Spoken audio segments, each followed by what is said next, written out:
games. You had the blocked field goal. You had the muffed kick on that short kick. How much of that was what you saw coming? I didn't see any of that coming. We practiced all that stuff. We had a poor protection up the middle on the long field goal. Good time. He hit it good. We just got beat inside. And then you never go backwards for a football. You learn that shit in high school. And Mike Edwards decided to go backwards for a ball. And I mean, another thing you practice, and you never anticipate guys doing it in the heat of the battle. Bruce, to see 2 interceptions from Tom Brady, I don't know how much you've been able to see those, but what happened on those 2 plays that led to the mistakes?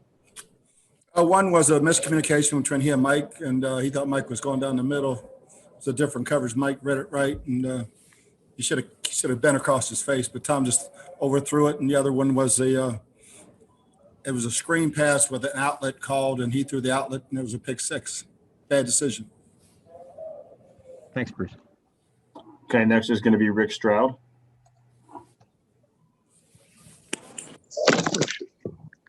Hey, Bruce, overall, what did you make of Brady? Did you feel like they were just out of sync? He got a lot of pressure. I mean, what was his overall game? I mean, came out lighting up. We go right down the field and score a touchdown. So I wouldn't say he was out of sync at all until we started screwing it up. We didn't run the ball as well as I thought we would on the edges. We had some success, but we had some good drives and we had some really poor drives. But the turnovers and the penalties were the key. And did you expect more from Ronald Jones, or did you just think it was the offensive line didn't play particularly well? No, I think Rojo. I'll go back and watch the tape, but he looked like he ran really well. Okay, next is going to be Jenna Lane. Hey, Coach. Tom had talked about having a difficult time with communication during the scrimmages. What was that like for you guys communicating down on the field? There was no noise. I mean, it was like a regular practice with no noise. I mean, we practiced with a heck of a lot more noise than that. I mean, I was kind of disappointed. I don't think it was fair to the Saints to have it that low, and because you could have an easy conversation across the field to somebody. It's not a very good deal. I mean, it should be fixed. And also, can you just speak to the performance of your offensive line, particularly your tackles? It looks like there was maybe some struggles at times there, some pressure got to Brady. Yeah, I mean, he held the ball some. Again, we'll go back and watch the film, but once you get in those known passing situations, it's tough on them, but they got to do their job. So I'll go back and look at the film. Thank you, Coach. Okay, next is going to be Ed Encina.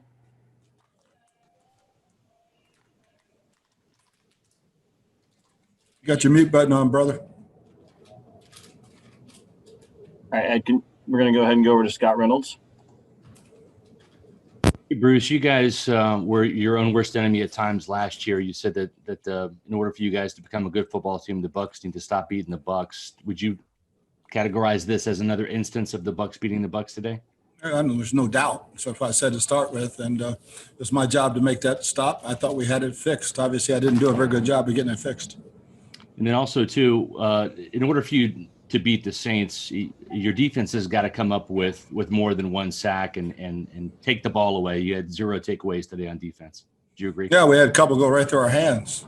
I mean, he threw it to us 2 or 3 times, and we had a penalty on one where we should have had an interception, and another one goes right through Jamel's hands. So we just got to catch them when they throw them to us. Thank you, Bruce.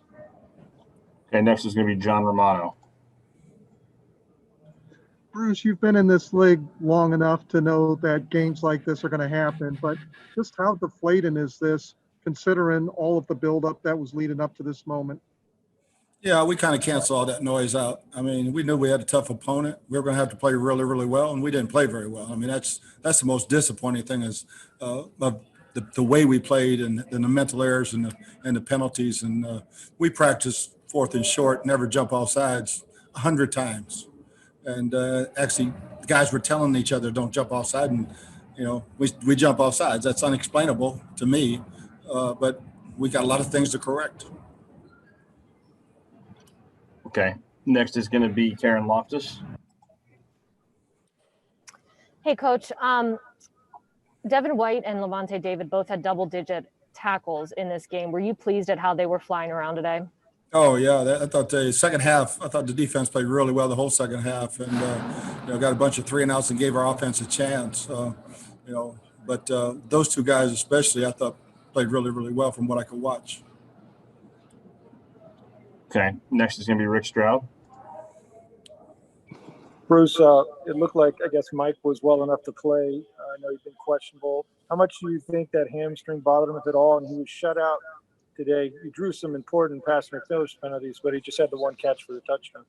Yeah, I mean, to me, he had 100 yards. You get that many pass interference calls. I mean, those are yards. They're not catches. They don't go into stats. But he had a 100-yard game easily with just pass interference penalties. So he's going to catch those balls if you throw them, if they're not hanging all over him. So, yeah, I don't think Mike was bothered that much. We kind of try to watch him as much as we could. Okay, we're going to go back to Ed Encina. Hey, Bruce, can you hear me? We can hear you. It's just a little quiet, Ed, so make sure you're loud.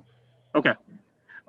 Bruce, just going back to Mike, I mean, how he's such a big part of your offense. Obviously, like you said, he had those pass interference calls, but I mean, do you have to figure out a way to get him more involved? No, like I said, I mean, he had 100 yards. I mean, he had, I don't know how many targets, but, when you're getting that many balls down the field thrown to you and you're getting PIs, I don't know what else we can do to get you the ball, but no, I don't think so. All right, next is going to be Greg Allman. Bruce, you talked about the crowd noise probably not being as loud as you thought it would be. What were the other things that stood out to you in terms of the adjustments and the things that are different in how the games are being played? Well, obviously, it was the first game for the officials with no preseason, too. So, but, it was just – I would have liked to have it really loud. We're okay with noise, so it's just more energy in the building. There was absolutely no energy in the building with the noise the way it was, and I mean, other than that, it's just like practice. So you'll want it louder at your place next week if you have any control over it? I would hope so. I mean, yeah. I mean, my mom probably wants it louder too, so she doesn't hear me cussing all the time. Thanks, Bruce. All right, next is going to be Luke Easterling. Bruce, obviously Scotty Miller with a big game. What can you say about his performance and the way he stepped up? Yeah, just he's done it every day in practice. He's getting better and better. Tom trusts him. He utilizes his speed real well, and that's what I expect of him every week now. And then the defense, obviously no takeaways, but did have a lot of third down stops, like you said, and got the offense back the ball in that way. What can you say about the positives you can take away from the defensive performance? Yeah, I thought our second half defense was outstanding, other than the one busted coverage when we let Cook catch the ball down the sideline. And other than that, I thought it was really, really well in the second half. Gave us a chance to win. We have time for a couple more. We're going to go to Jenna Lane. Coach, I've asked you about this before, about, your comments at the end of the season and how, the Saints, they knew they were going to win the division in September. And you said you guys believe that you guys can win the division, that there's no doubt. Do you still feel that way about this team? Hell yeah. I mean, the Saints didn't do some of the things we did to ourselves, so we got to play better. But there's 16 games. We can win this division without a doubt. Thank you, Coach. All right, we're going to close up with a question from Ben Volen. Hey, Coach. I know there's just a lot of excitement about the season with Tom Brady coming and Gronk and everyone. But with all the changes and all the new receivers and very little practice time, was it too much to expect Brady and the offense to come out and just start clicking seamlessly? Yes and no. I thought we came out and went right down the field and made some good plays and scored, and then we hit some lows when we weren't on the same page, and don't know why, but we'll work on it. And we've tried not to listen to the hype and just go to work every day, and we'll go back to work Tuesday and then get better for Carolina. And it seemed like he had the ability to check out some plays at the line of scrimmage. He made some adjustments. Just what's his grasp of the offense right now? Oh, he's got a total grasp of it. I mean, he made a bunch of checks today, and some were good, some weren't, but he was on top of it. That's all for today. Thanks, Coach. All right, thank you.